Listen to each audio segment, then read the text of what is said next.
rekam dulu. Wah, ini lambat nih.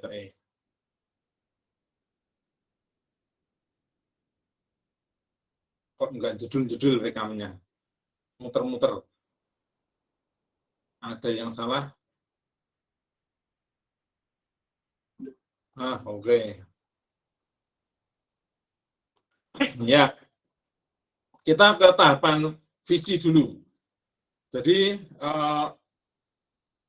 kita ingat lagi tentang apa itu goal, objektif, requirement, dan komponen. Ya. Goal yang pertama, dalam menerapkan atau membuat sebuah visi itu gambaran besar ya.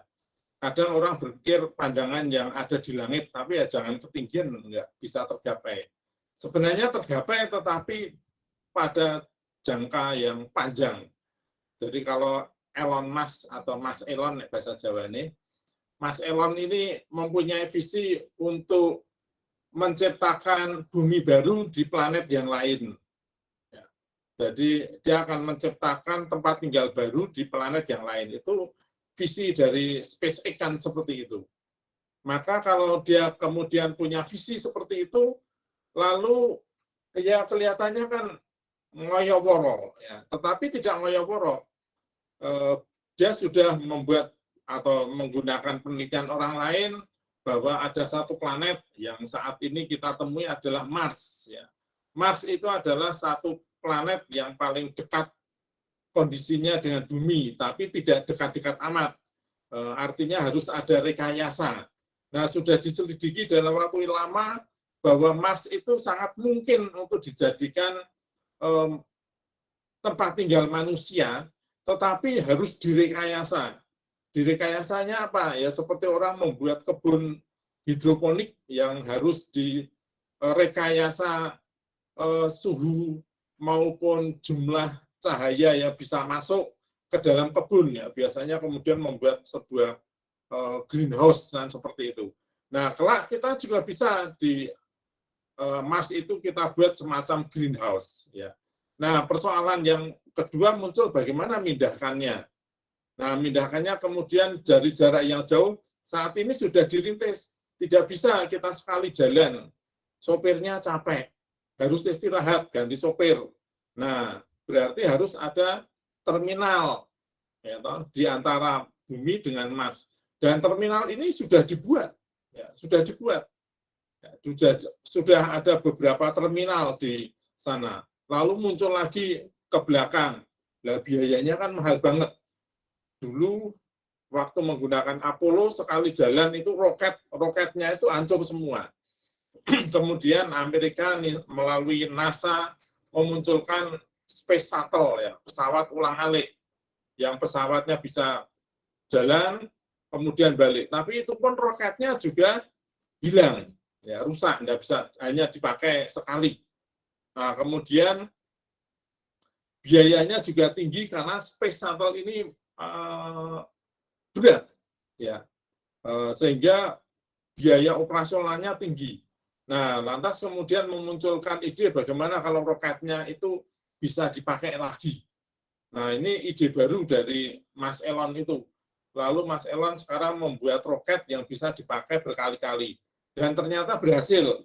Nah, sudah, kalau dia sudah roket berhasil, maka kemudian tinggal nanti diperbesar kapasitasnya atau diperbanyak jumlahnya sehingga bisa mengangkut manusia.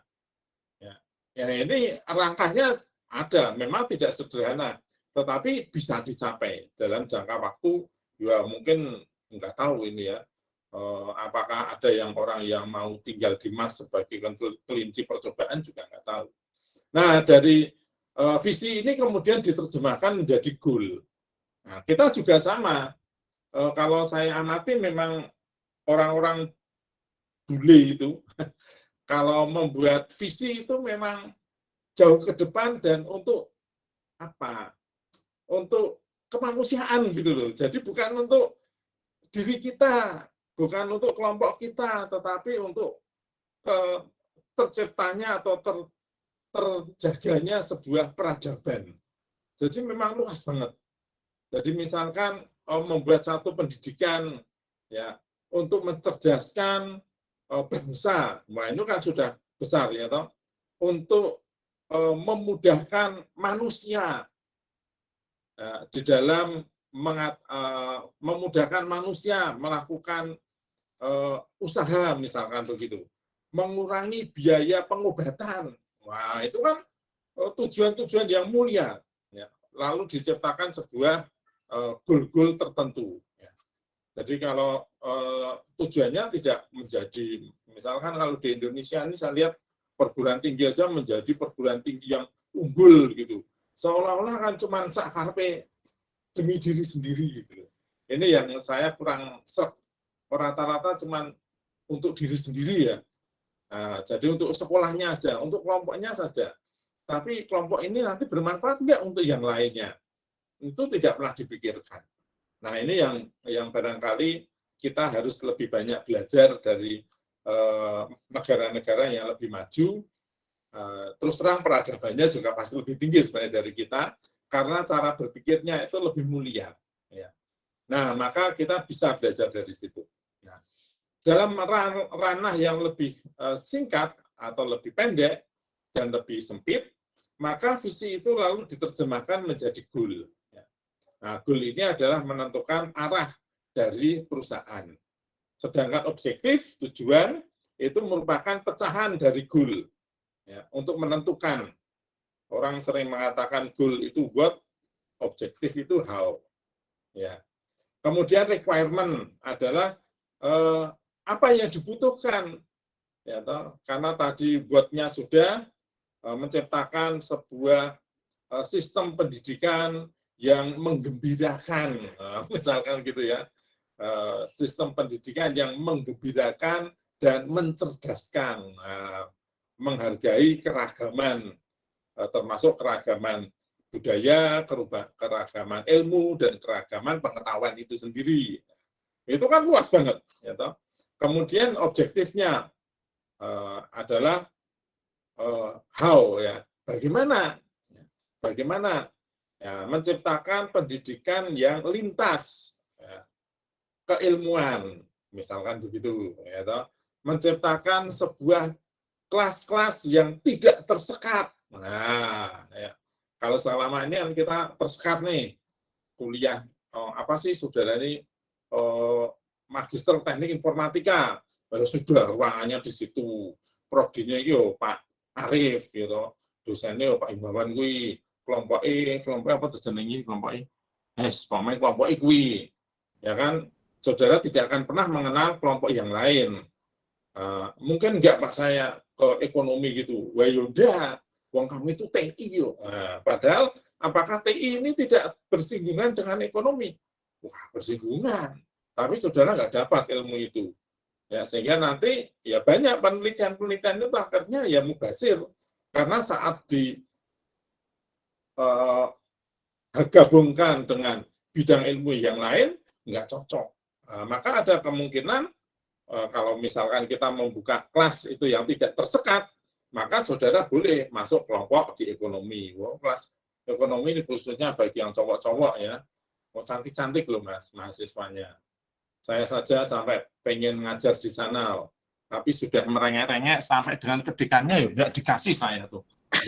Ikut Pak. Ya? Ikut Pak. Ikut. Ya nanti Mas Ibra tak jadikan asisten saya, Pistol. Tugasnya ngabsen ya, enak Mas ya. Kalau saya sudah minta sama dekannya, sama Kaprodine orang tembus. Saya ngomong sama dekannya, Prof, mbok saya tuh ngajar di ekonomi satu kelas aja, nggak usah penuh satu pertemuan juga apa-apa. Wah, tetap nggak dikasih kok. Ya nanti aja Pak Imbauan, kalau saya sudah membuka kelas bisnis digital ekonomik, waduh, kapan itu bukanya gitu ya. Wah, ya pokoknya saya berharap terus ya. Tujuannya apa tuh Pak Imbauan? Cuman lihat yang cantik-cantik aja. Karena kalau di TI itu muridnya ya ini yang cantik cuma satu juga. Primadonanya Mbak Wiwi ya, lainnya bapak-bapak semua ya. Jadi kalau Dulu ngajar, ada Pak, satu cewek lagi cuma keluar Pak. nah itu Mantannya ya Mas tetap. Ibad, Pak. Oh, Mas Iba terlalu agresif mungkin ya. Ya, jadi memang kenyataannya begitu kita. Saya sih maklum ya, akhirnya menerima keadaan saja ya. Maka usahanya yaitu ngomong ke fakultas yang lain, ya toh. Yang manajemen, wah kalau pakai pakaian juga aneh-aneh, baunya wangi-wangi gitu loh, nggak kayak anak TI, ceweknya tomboy-tomboy. Ini Mbak Wiwi juga jangan-jangan tomboy juga nih, belum pernah ketemu soalnya ya. Ya, nanti cirinya kalau kuliah pasti pakai celana jeans. Waduh, esan. Waduh, lanang ini sebenarnya ya. Oke. Nah, itu ya, kalau itu tujuan pendek itu ya Pak Imawan, tujuannya mosok ngajar tujuannya mendelok sing ayu tok ora panos gak. Terus pamer kan istilahnya dolan ngene wae Pak, enggak mungkin malah begitu. Pikannya lah ya sudahlah enggak apa-apa. Baik. Kemudian nah apa yang diperlukan untuk bisa membuat seperti itu ya. Kalau misalkan saya menggunakan contoh tadi adalah kurikulum atau kelas ya, kelas yang tidak bersekat ya. Ini lalu apa yang dibutuhkan? Paket kurikulum yang dinamis ya. Kalau sekarang kurikulum ini kan kadang dibangun untuk 4 tahun ya. Itu terlalu jauh 4 tahun itu. Karena sekarang banyak sumber ilmu bisa diakses secara gratis dan mudah, maka sebenarnya kita tidak perlu menciptakan kurikulum untuk sampai ke 4 tahun, bahwa setelah lulus itu kalau S1 4 tahun loh kesuwen gitu. Jadi ciptakan saja satu kurikulum yang memunculkan sebuah keterampilan atau pengetahuan tertentu dalam jangka pendek. Nah, misalkan menguasai ekonomi digital. Wah, menguasai konsep ekonomi digital. Nah, ekonomi digital itu apa saja ya? Nah, harus tahu tentang dunia digital, harus tahu tentang sistem otomatisasi, harus tahu tentang sebuah teknologi informasi yang memudahkan, ada AI, ada machine learning, dan segala macam sudah dimunculkan lebih dahulu. Kemudian ditambahkan dengan kebutuhan bisnis, misalkan tata kelola, manajemen. Ya, seperti saudara ini, mata kuliah ini kita sudah mix sebenarnya antara manajemen dengan teknologi informasi dan bisnis. Nah, ini termasuk mata kuliah yang sudah cukup kompleks ya, karena siapa yang masuk ke dalam mata kuliah ini mestinya dia sudah memahami adanya teknologi itu. Ya, tadi saya katakan harus gambar ERD itu apa to, Pak? Ayo wegah wis biyen kok kuwi UML itu apa to, Pak? Wah, ya kan flowchart itu apa to, Pak? Wah, takon terus. Ya wis rak diomongke saiki sudah terlambat ya. Ya kalau saudara pun pusing nanti nggak apa-apa, minta tolong mahasiswa S1 kan gitu toh. Nggak apa-apa. Jadi karena konsep kita memang sudah lebih tinggi, ya kan? Terus kita belajar tentang manajemen. Manajemen itu apa? Kita tidak bahas itu, ya. Kita sudah langsung memixkan dua bidang ilmu itu. Nah ini contohnya. Nah itu adalah requirement ya. Terus mungkin tidak kita harus membuat sebuah simulasi. Ya, misalkan salah satu di ekonomi digital adalah mengintegrasikan hulu sampai hilir. Ya, jadi ada mempelajari adanya ERP, ya, Enterprise Resource Planner, kemudian rantai SCM, Supply Chain Management, kemudian CRM, ya, Consumer Relationship Management. Nah, kita hubungannya dengan mahasiswa yang belum punya pengalaman. Nah, bagaimana kita bisa menciptakan pengalaman itu? Ternyata saat ini pun sudah ada seperti sebuah game. Ya, orang bisa menciptakan sebuah perusahaan. Ya, jadi mungkin saudara pernah tahu permainan monopoli. Monopoli. Iya, tahu Pak. Nah, jadi ini monopoli tapi dalam skala yang besar. Ya. Digital. Jadi seseorang ingin membuat satu perusahaan, lalu nanti perusahaan ini butuh supply apa, konsumennya seperti apa, bagaimana transaksinya, bisa dipraktekkan semua.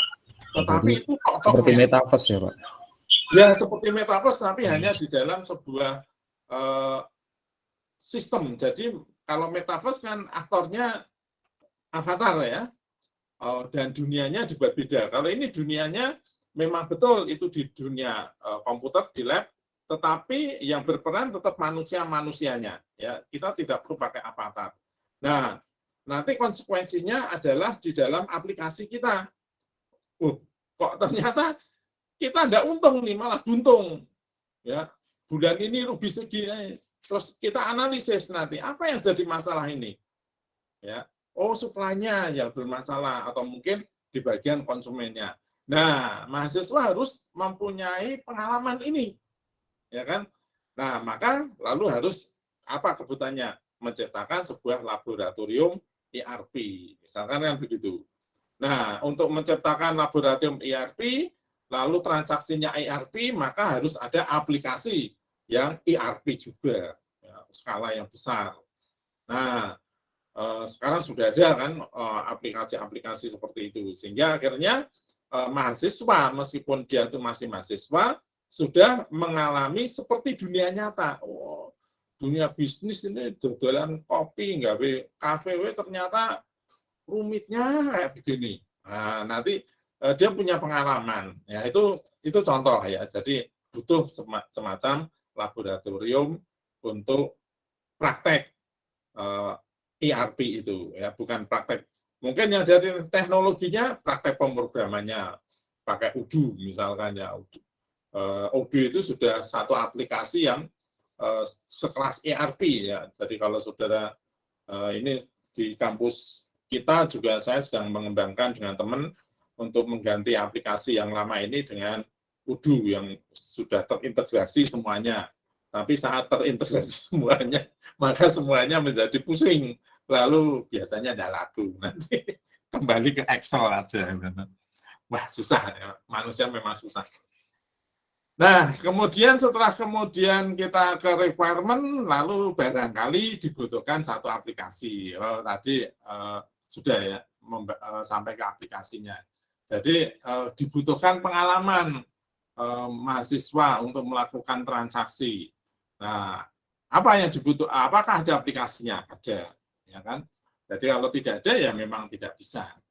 Nah, jadi seperti ilmu fisika misalkan, kita bicara tentang nanoteknologi, kita bicara tentang komputasi kuantum ya, atau teknologi kuantum. Nah, ada enggak laboratorium untuk teknologi kuantum itu? Enggak ada, ya enggak bisa. Masa mahasiswa cuma disuruh melihat gambar atom, tomen atom, tapi tidak pernah melihat sebenarnya. Tentu enggak bisa. Nah, bagaimana memecah atom? Apa gitu ya? Kalau kita tidak mempunyai laboratoriumnya, ya percuma, ya kan? Wah, tapi membuat laboratorium untuk memecah atom itu biayanya mahal banget.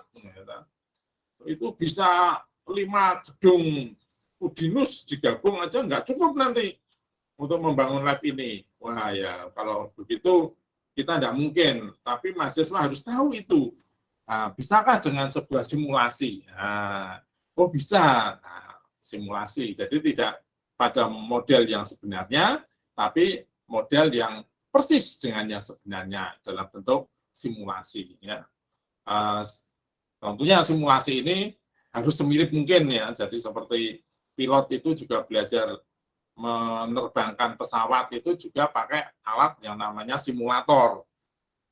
Kita akan terbang dari kota Semarang menuju kota Jember. Nah, nanti akan tahu rutenya, akan tahu kalau kita sampai di Jember itu landingnya harus dari arah mana, muternya kemana. Nah, itu akan mengalami pengalaman yang persis ya toh. Kalau salah ya kepleset atau mungkin hancur pesawatnya, tapi cuma di simulator ya toh. Begitu hancur ya enggak apa-apa lah, nanti diulangi lagi. Nah, coba kalau pakai pesawat beneran kan rugi banyak.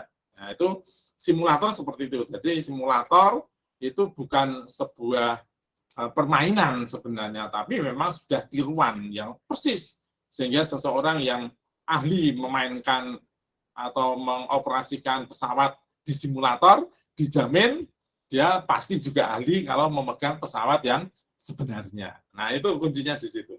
Ya. Itu tentang goal, objective, requirement, dan application. Nah, tahapan visi ini menyiapkan tahap-tahap berikutnya melalui gambaran umum dari arsitektur yang ada dan arsitektur yang diinginkan. Jadi, selalu kita melihat visi itu atau mengubah visi itu selalu dari yang sekarang ini ada, ya. Jadi tidak mungkin gitu, kalau kita tidak berpijak dari yang saat ini, karena pencapaiannya menjadi tidak bisa dijamin. Nah, apa yang harus dilakukan pada tahap visi adalah yang pertama menyiapkan siklus ADM, arsitektur development metodenya. Kemudian sasaran atau goal bisnis yang utama juga harus disiapkan dan divalidasi. Ya, jadi ini memang harus butuh persiapan. Nah, artefak atau perangkat yang dibutuhkan itu biasanya adalah katalog, yaitu daftar objek, kemudian matrik hubungan antar objek, dan diagram dalam bentuk diagram. Kemudian artefak itu nanti akan bisa digambarkan dalam satu diagram. Ini saya misalkan menggunakan aplikasi Archie itu. Ya. Jadi modelnya seperti ini. Nah, artefak yang digunakan dalam tahap visi adalah matriks stakeholder, diagram sasaran, dan diagram konsep. Jadi kita akan bicara tentang matriks stakeholder dulu. Apa sih matriks stakeholder? Matriks stakeholder ini seperti ini. Nah, mungkin kita juga harus paham dulu apa sih yang disebut dengan stakeholder. Stakeholder itu ya pemilik, itu yang pasti, ya toh. Pemilik, kemudian konsumen, kemudian pemerintah. Kok pemerintah? Ya karena bagaimanapun juga kita selama ada di suatu negara, bisnis kita, urusan kita pasti akan bersinggungan dengan pemerintah. Apa kebijakan pemerintah? Pasti akan mempengaruhi kita. Ya, kemudian karyawan itu juga stakeholder, karena karyawanlah yang menentukan bisnis ini berjalan atau tidak, itu karyawan. Kemudian supplier, ya, ini juga stakeholder. Ya, kita mendirikan sebuah kampus, ya, tetapi kita tidak mempunyai jaringan ke suppliernya. Misalkan kalau perguruan tinggi, ya harus punya jaringan ke level SMA, ya, jaringan dengan SMA atau SMK. Kalau kita tidak punya jaringan itu, ya sulit kita akan mendapatkan siswa, ya. Maka kemudian banyak perguruan tinggi itu akan bekerja sama dengan SMA, SMK. SMA, SMK akan bekerja sama dengan SMP. SMP bekerja sama dengan SD. SD bekerja sama dengan orang tua, ya kan? Karena TK tidak selalu, ya, PAUD tidak selalu. Ya. Kemudian komunitas, ya, komunitas. Nah, ini kita juga membuat satu paradigma yang baru bahwa kita tidak akan berdiri sendiri di bisnis ini. Ya, kita tidak akan bisa berdiri sendiri. Maka kita harus masuk ke dalam kelompok-kelompok yang mengelola bisnis yang sama, itu namanya komunitas. Ya. Kemudian society, ya, kelompok-kelompok sosial yang nanti bisa berpengaruh terhadap bisnis kita. Ya, terkadang kita tidak berpikir bahwa seperti perguruan tinggi itu ternyata punya hubungan loh dengan kelompok ketoprak misalkan gitu. Kok saya dengan ketoprak? Oh ya, karena kita ingin membuat satu riset ketoprak yang virtual misalkan, ya toh, kemudian mungkin akan diarahkan ke virtual reality lebih dahulu, ya, sehingga seseorang itu bisa bukan lagi menjadi penonton ketoprak, tetapi ikut bermain di dalam ketoprak tersebut, atau malah mungkin yang lebih tren saat ini adalah menciptakan ketoprak dalam dunia metaverse misalkan ya. Wah, inilah yang ketoprak dalam dunia metaverse. Kita tidak hanya sebagai penonton, tetapi bahkan kita bisa sekaligus menjadi pemainnya, terlibat sebagai pemainnya. Wah, ini keren banget kalau bisa seperti itu. Nah, itu adalah stakeholder. Apa tujuan dari matriks stakeholder ini? Tujuannya adalah menjelaskan aktor-aktor yang berpartisipasi dalam pembuatan arsitektur enterprise untuk membantu pelaksanaan siklus EDM. Kalau saya tadi menjelaskan stakeholder itu siapa saja, maka di dalam prakteknya untuk mencapai satu usaha itu memang tidak semuanya akan terlibat. Nah, maka di situ jelaskan aktor-aktor yang berpartisipasi. Artinya tidak semua stakeholder itu berpartisipasi sebenarnya. Kemudian menentukan artefak apa yang harus dibuat dan oleh siapa. Ya. Ini bisa sebuah sistem, ini bisa sebuah fungsi ya artefak itu. Nah, siapa yang harus membuat ini? Ya, siapa yang harus menjalankan nanti? Kemudian apakah informasi dalam matrik? Siapa saja aktor sumber daya manusia dalam perusahaan? Ya. Nah, itu adalah matrik stakeholder. Nah, siapakah yang menyusun matrik stakeholder? Analis bisnis. Ya.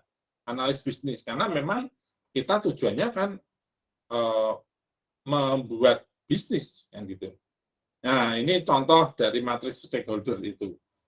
Ya, ada partisipan, ada keahlian, ada kekuasaan, ada kepentingan. Siapakah partisipannya? Siapakah aktornya?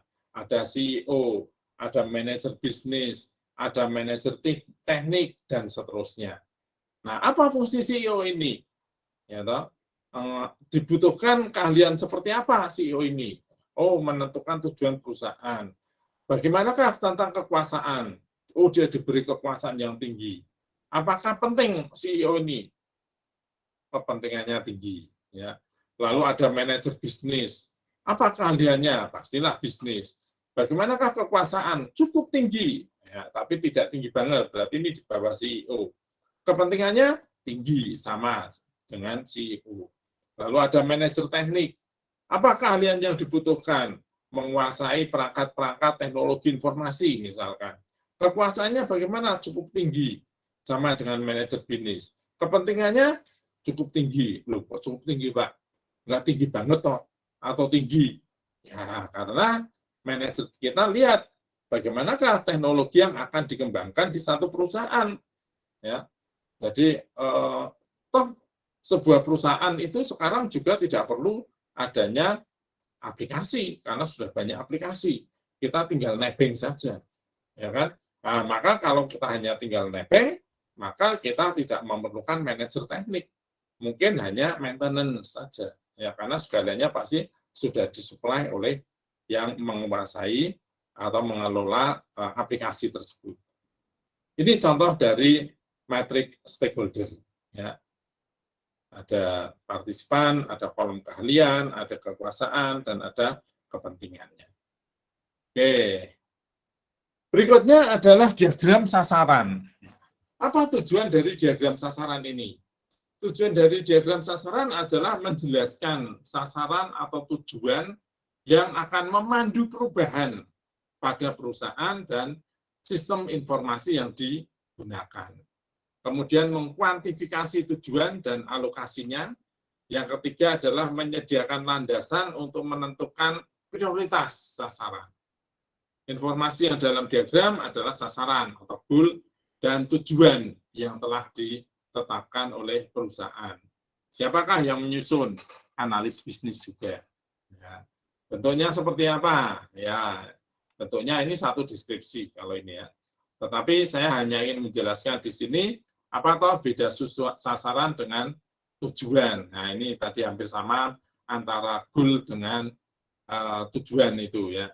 Jadi goal itu adalah what, kalau tujuan adalah how. Nah, di sini saya berikan satu contoh deskripsi. Contoh goal, menjadi satu perusahaan 5 besar di Jawa Tengah dalam 5 tahun. Kemudian tujuannya how, bagaimana? meningkatkan kemampuan produksi sebanyak 30% pada akhir tahun depan. Mungkin ada hal yang lain, ada apa? Meningkatkan distribusi, ya. Sehingga kalau saat ini ada 100 outlet, maka pada tahun depan harus ada 500 outlet atau 200 outlet baru. Nah, itu contoh dari tujuan. Jadi sebuah goal itu bisa saja dipecah menjadi beberapa tujuan, tapi tidak sebaliknya. Ya, tidak sebaliknya satu tujuan untuk banyak goal, tidak. Satu goal bisa terdiri dari banyak tujuan. Oke. Berikutnya lagi, ini contoh diagram sasaran ya. Nah ini jadi kalau di dalam gambar ini diagram sasaran itu bertingkat, ya bertingkat. Jadi misalkan kalau dalam contoh ini increase turnover and profit, ya. Meningkatkan pendapatan dan keuntungan, meningkatkan jumlah transaksi tiap hari. Nah, misalnya begitu. Ya, ini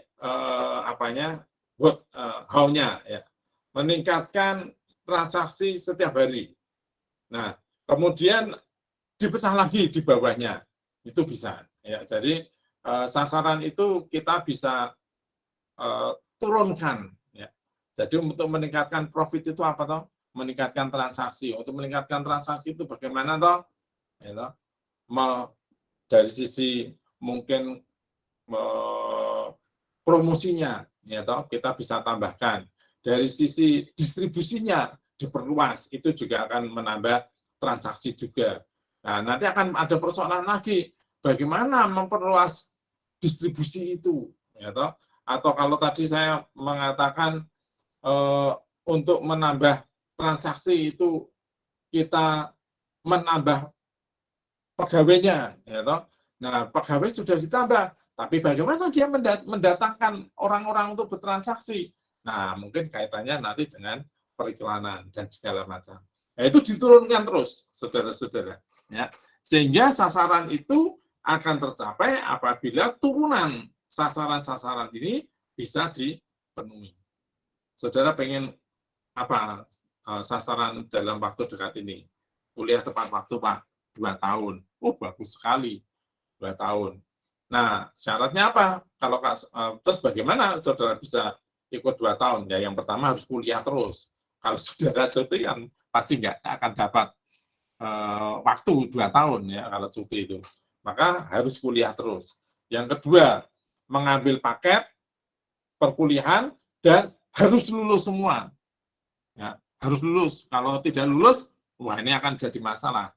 Nah, kalau kelas ini ada yang kemarin pertemuan dengan saya ada yang tidak lulus, maka agak sulit ini. Karena ini sudah semester yang berlewat. Semester ya. akhir, Pak. Nah, semester akhir. Bagaimana juga kalau ada di antara saudara yang ingin perbaikan dengan saya, maka di semester berikut harus mengambil mata kuliah itu. Ya, karena kalau tidak nanti tidak bisa dilaporkan ke Dikti. Ya, jadi kalau di antara saudara ada yang mata kuliah yang lalu itu dengan saya ada yang kurang, tolong semester depan di KRS-kan. Ya, di KRS-kan, lalu nanti saya akan perbaiki nilainya. Ya, setelah itu saudara sah. Jadi memang agak ribet sekarang. Ya. Nah, kalau saudara sekarang ini sudah sampai semester akhir, wah, kok masih kuliah? Maka tidak ada toleransi bahwa setiap mata kuliah ini harus lulus. Ya. Tapi tidak cukup ini. Karena apa? Saudara masih punya beban tesis. Nah, sudah mulai ngerjakan tesis belum nih? Baru covernya, Pak. Wah, hebat banget. Ujuk-ujuk bisa nggak cover nih. Baru cover, Pak. Nyicil ayam ya Mas Ibat ya. Yeah. Nah, setidaknya udah punya cover ya, enggak apa-apa. Ini nek wis dijem-jemi ngono katanya malah terlena itu ya. Nah, maka pikirkan ini, bisa enggak saudara membuat tesis dalam waktu 1 semester ke depan? Saudara ya. Ya. Nah itu Pak, pertanyaannya itu Pak. Nah, jadi kalau sebenarnya bukan begitu Mas, kalau kita membuat sasaran. Berarti ini, jadi kalau hubungannya dengan kuliah ini misalkan semester ini harus selesai semua, ya kan? Kemudian akhir semester ini proposal sudah harus jadi. Kan gitu. Ya. Lah kuliah lulus semua, nanti ujiannya pokoknya kuliah itu asal tugas jalan, ujian ikut mestilah lulus, ya kan? Nah, sehingga sambil saudara berjalan, maka siapkan itu proposal, karena baru proposal, enggak masalah, ya kan? Nah, pastikan proposal itu jadi, karena proposal itulah yang nanti akan menjadi bahan untuk perdebatan, meskipun mungkin ya akhirnya dibuang. Tapi kalau enggak punya proposal dulu ya, enggak mungkin saudara membuat satu perdebatan. Nah, itu teknik saya pun dulu kuliah juga sama, saya kuliah sambil kerja kok. Sama, pokoknya bikin proposal dulu. Sampai kita juga memahami proposalnya pun susah saya itu. Sadungnya proposalku ya neng di tuh. Saya sendiri bingung buat proposal itu. Saya membuat, saya membaca aja bingung. Ini proposalnya neng di tuh. Nggak penting. Yang penting harus gawe, nanti dibrengkan, diadu dengan dosen, penguji atau pembimbing. Nah, pastilah pembimbing juga bingung. Saya yang buat aja bingung kok. Pasti pembimbingnya bingung. Nah, kalau pembimbingnya bingung, pasti dia nanti akan tanya-tanya. Nah, nanti kalau tanya-tanya, pasti akhirnya muncul satu diskusi. Nah, dari situ akan muncul ide yang baru. Oh, ternyata proposalnya rakandu. Enggak apa-apa itu. Enggak apa-apa. Tapi saat proposal kita itu tidak dipakai, kan berarti sudah ada pengetahuan baru. Salahnya di mana? Yang baik yang seperti apa. Nah, itu tujuannya. Sehingga langkah berikutnya kita tinggal memperbaiki. Nah, itu contoh. Ya, contoh. Jadi saudara harus selesai proposal. Proposal ini mumet nih Pak. Alah, semuanya dijokin di sini. Nanti dari diskusi akan muncul ide yang baru. Nah, setelah muncul ide yang baru, maka dalam waktu sekian bulan lagi, saudara harus bisa memperbaiki proposal dan bisa mengajukan lagi perbaikan itu. Ya, sehingga saudara kemudian target lagi berapa bulan saudara harus bisa mulai riset, ya kan? Sehingga akhirnya saudara bisa selesai tepat waktu itu. Ya, kalau sasaran seperti itu. Jadi sasarannya apa dulu yang ke depan, kemudian di breakdown ke belakang untuk bagaimana untuk bisa mencapai itu. Ya. Nah, kalau tidak pakai schedule begitu susah Mas. Ya, kita membuat karena tesis itu kan bebas, orang bimbingan kok ya ora apa-apa, diundang karo pembimbingnya orang moro ya ora apa-apa. Pembimbingnya mengingatkan, tapi kita boleh juga mencuekan, nah gitu. Saya sebagai mahasiswa loh ya. Ya. Pembimbing nesu kita boleh menerima, boleh tidak, kan gitu. Oh, itu hak mahasiswa merdeka nih. Baru gue jebulannya waktu nentek lagi gelagapan. Nah, jadi sasaran itu kita buat untuk kita taati, ya, untuk kita taati.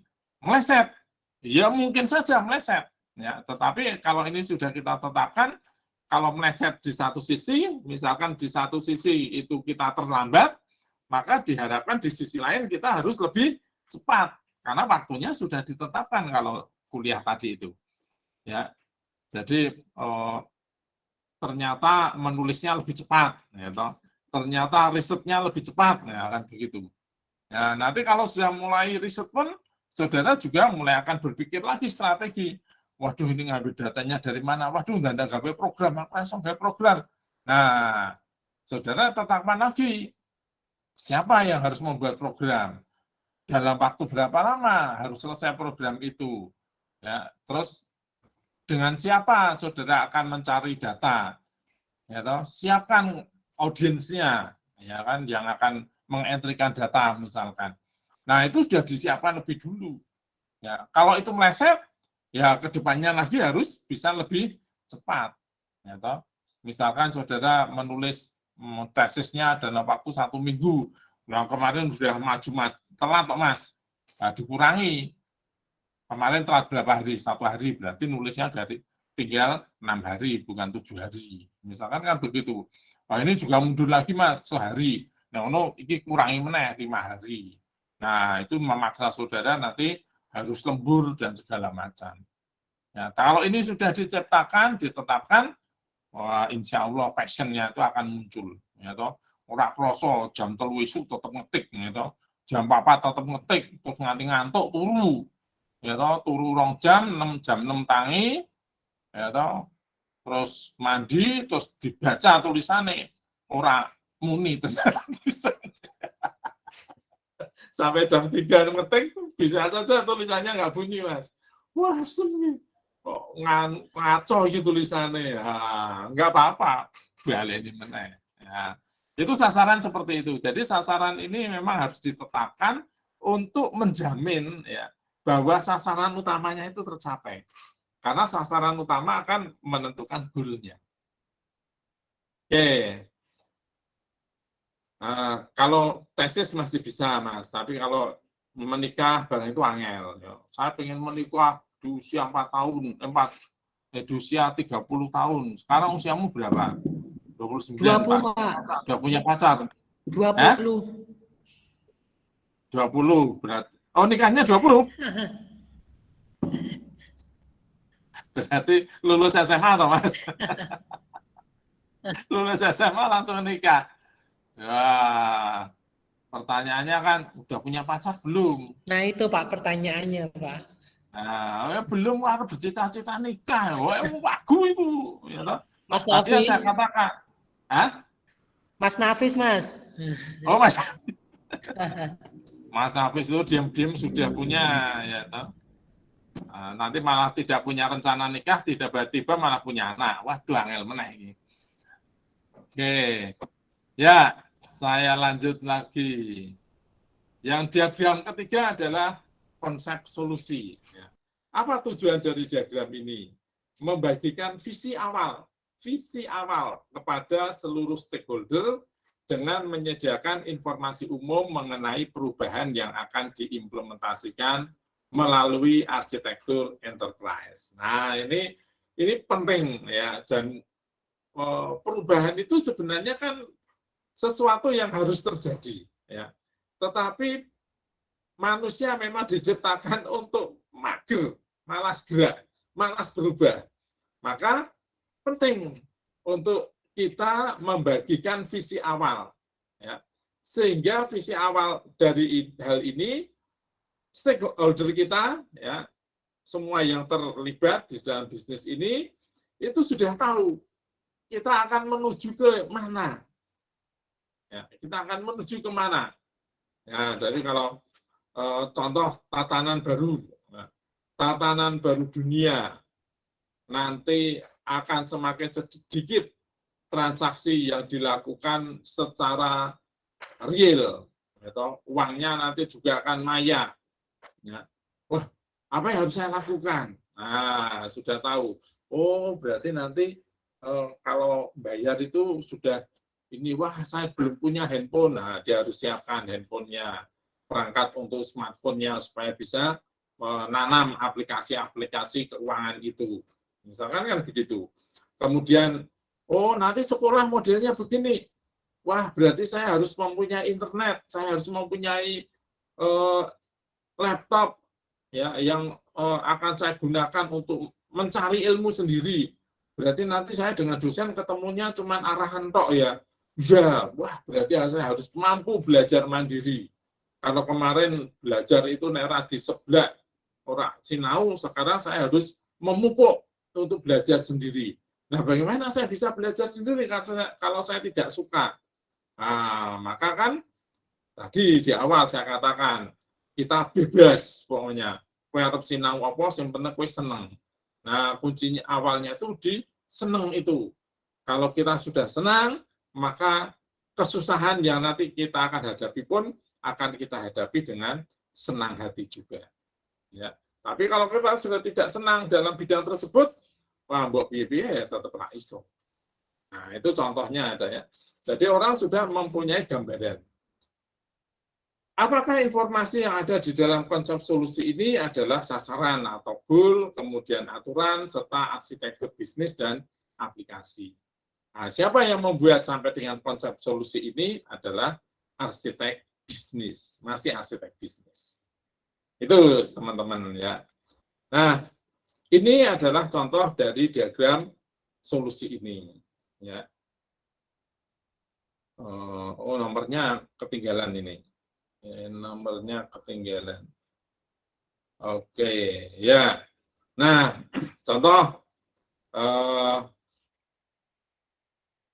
kalau kita itu ini yang tadi sebenarnya sasarannya adalah increase number of trade reserve per day, ya, transaksi per harinya. Ya. Kemudian optimasi transformation client transformation rate. Ya.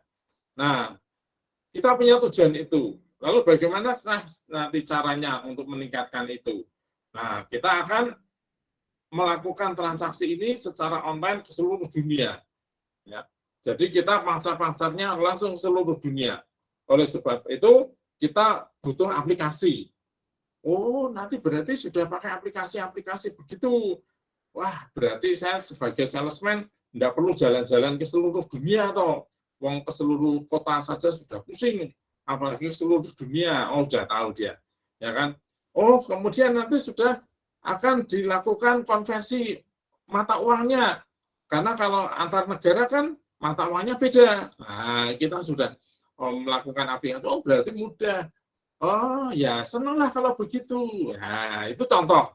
Nah, kalau gambaran masa depan itu akan membahagiakan, akan memudahkan orang-orang tersebut, ya berhasil. Tetapi kalau masa depan menjadi susah, ya seperti pagi ini, kemarin sore ya, saya lihat baca di Bu Sri Mulyani, siap-siap masa depan kita akan suram. Waduh, berat ini ya, inflasi akan tinggi. Waduh, akan banyak harga-harga yang tidak akan mampu dikendalikan oleh pemerintah. Waduh, ini jangan demo, karena demo malah menghabiskan energi. Kenapa jangan demo? Karena ini persoalan dunia. Jadi setelah COVID ini memang terjadi satu persoalan dunia, justru negara-negara yang maju, negara-negara yang mempunyai ketertiban tinggi, itu malah sekarang sudah mulai inflasi. Ya, hebat banget itu. Indonesia enggak, karena Indonesia ini tarik ulurnya pinter. Ya. Semuanya pakai pasal karet. Ya, jadi mulur mungkret. Di Amerika ini, ya, di Amerika ini ada kenaikan bahan bakar sekian sen saja. Itu bisa merombak tatanan hidup secara drastis, saudara-saudara. Maka orang Amerika itu takut dengan kenaikan harga minyak bahan bakar. Mereka naik sekian persen, wah sudah dijamin sekian tahun rumahnya hilang itu. Dia sudah tidak akan mampu mempertahankan rumahnya. Ya, ya ingat Mas, di Amerika itu orang Amerika dengan gaji 150 juta per bulan itu enggak punya rumah, Mas. Ya, harus beli mobil dan tidur di mobil. Terus tidurnya di mana Pak? Ya golek pelataran yang aman. Ya, enggak punya rumah tuh Mas. 150 juta per bulan. Ya. Jadi sangat ikatannya sangat tinggi. Dan itu banyak orang-orangnya. Jadi begitu naik sedikit sudah langsung bangkrut. Itu sudah terjadi di Amerika, di Eropa.